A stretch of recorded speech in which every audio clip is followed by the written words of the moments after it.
but then I cannot press stop at the same time. It works like this, you know, like this. The one goes up there and one goes down. Okay? Now, that is the start system. On the other side, we've got two more SR flip-flops.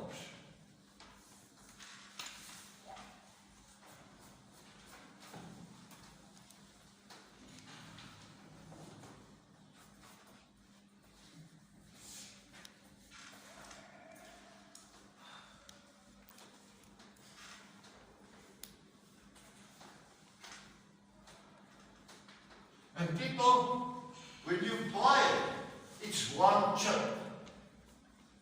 Because that one chip will have 4 SR flip-flops in it. So it's one chip. This one, flip-flop 3,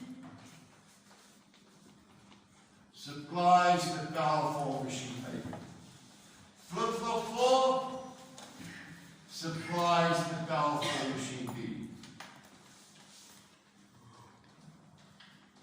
So that's the other question. What is the purpose of flip-flop 3? What is the purpose of flip-flop 4? Flip-flop 3 supply the power to machine A. Flip-flop 4 supply the power to machine B. Okay? Now, what logic do I put in to make sure that only one machine at a time can work? This is an interesting piece of logic. I take from that queue and from that queue into a long gate.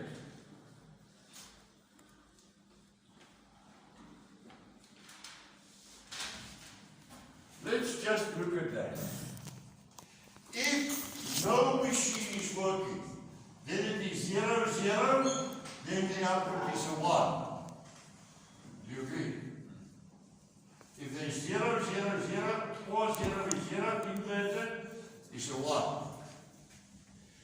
If any one of the two machines are working, then I will have 0, 1, or I have 1, 0. 1, 0, or 0, 1. And 0 or 1 is 1, inverted 0. So if no machine is working, I've got a 1 on that output. If any one of the two machines are working, I've got a 0 there. Okay. The rest of that logic. I connect that queue straight through. I connect that queue straight through.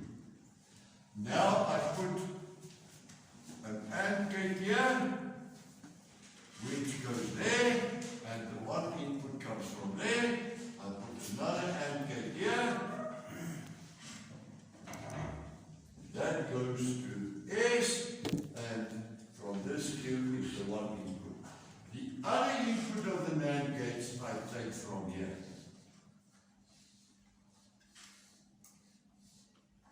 There and there. Now, let us first consider if the machines are not working. No machine is working. That implies I must have pressed the stop buttons, isn't it? So that means that queue will be a 0, the non-queue will be a 1. This queue will be a 0, the non-queue will be a 1. Right? And no machine is working, so that is 0, that is 0, so 0 or 0 is 0. That output is a 1, so that means there's a 1 there, there's a 1 there. 1 or and 0 is 0. 1 and 0 is 0. Reset condition, reset condition. So, both machines are off. That is the condition with no machine working. I just want to prove to you that this is working. You will never be asked to go through the zeros and ones. But I want you to just pay attention so that you can see that the machine is working correctly.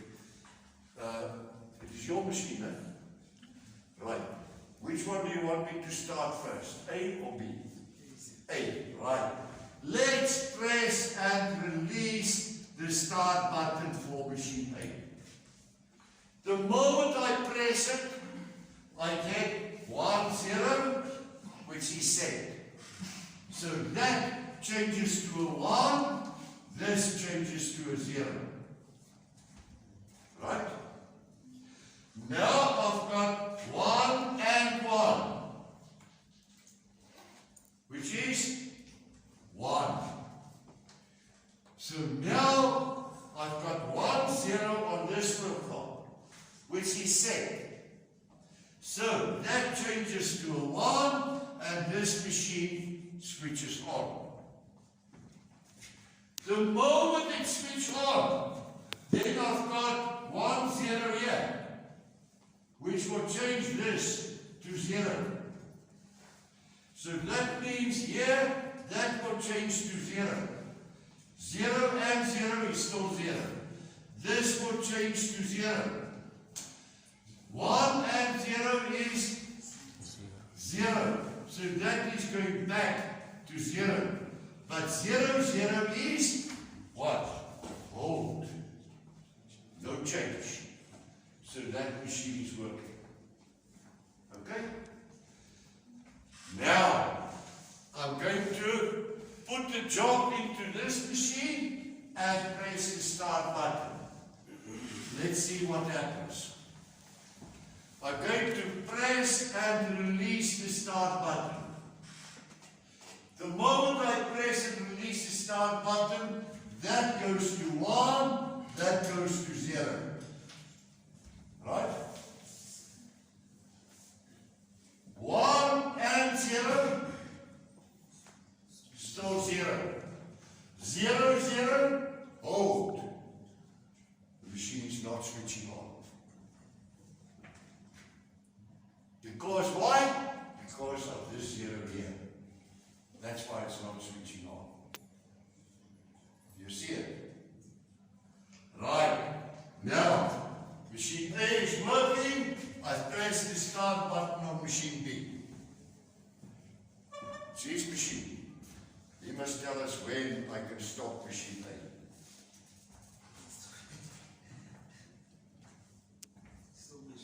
Okay, thank you. Don't ask me to just waiting for you. Right. Now I'm going to stop machine A. So I press and release the stop button.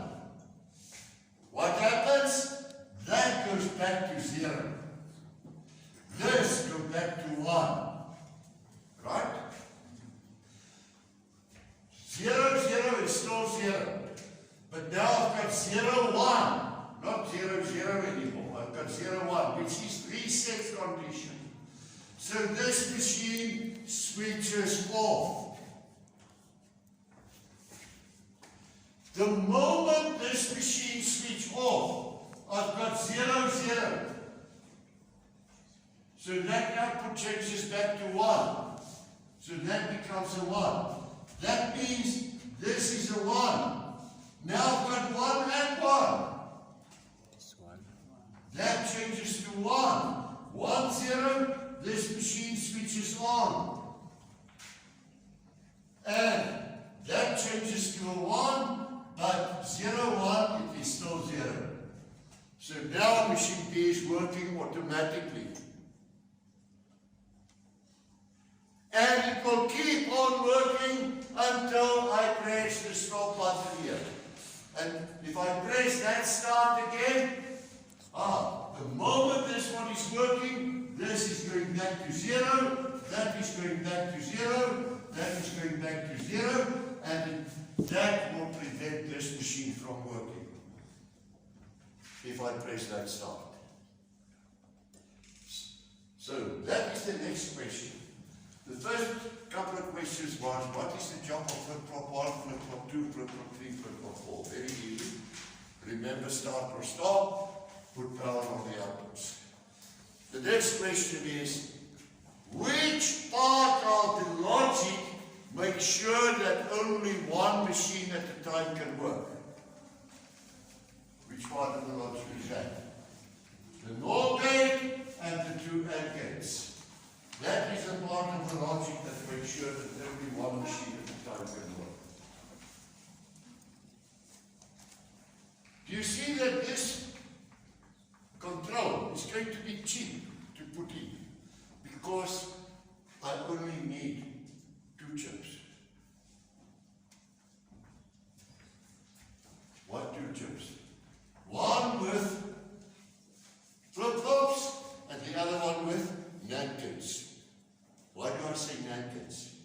Because I can make that look like a NAND kit, I can make that look like a NAND kit, I can make that look like a NAND kit. Then I buy 1 chip. Otherwise I've got to buy a chip with AND kits and a chip with NOR gate. So I will change the design to work with NAND kits only. And then I will only buy 2 chips. Cheap. What is small and yellow and say cheap? Chicken.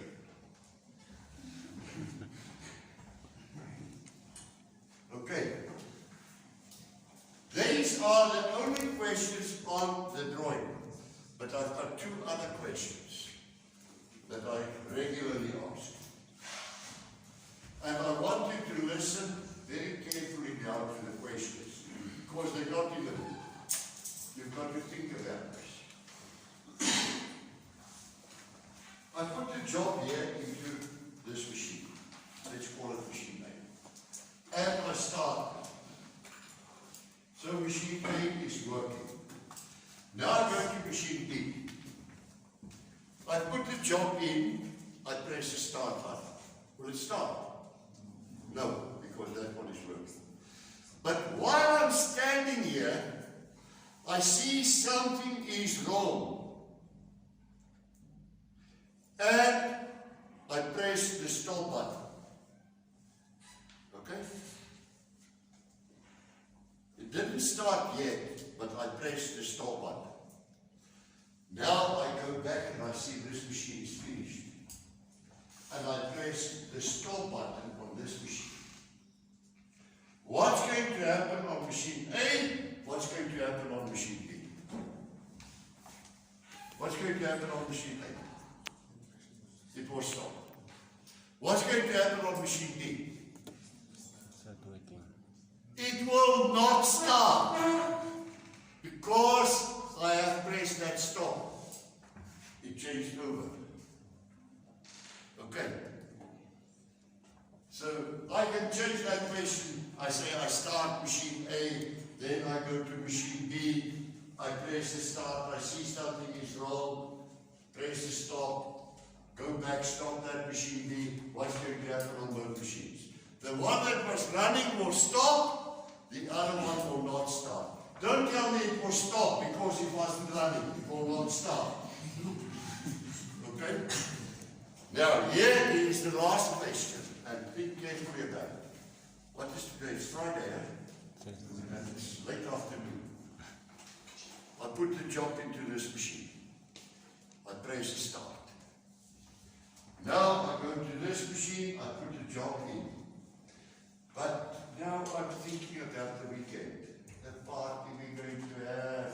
What am I going to do? Have I got enough black label beer at home? And I've got nothing to do with my hands, so I play with the start and the stop buttons. Hey, what's going on over the weekend? And I press start, stop.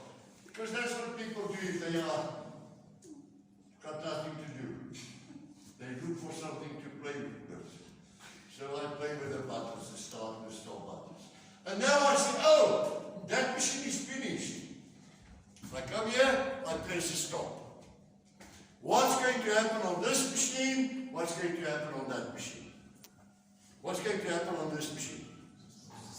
We'll stop. What's going to happen on this machine?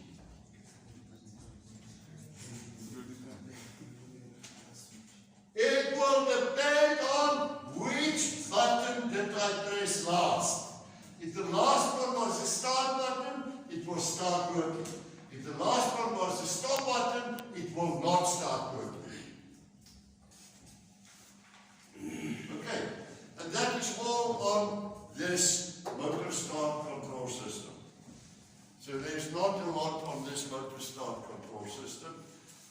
just want to introduce to you, weet je zo'n experience?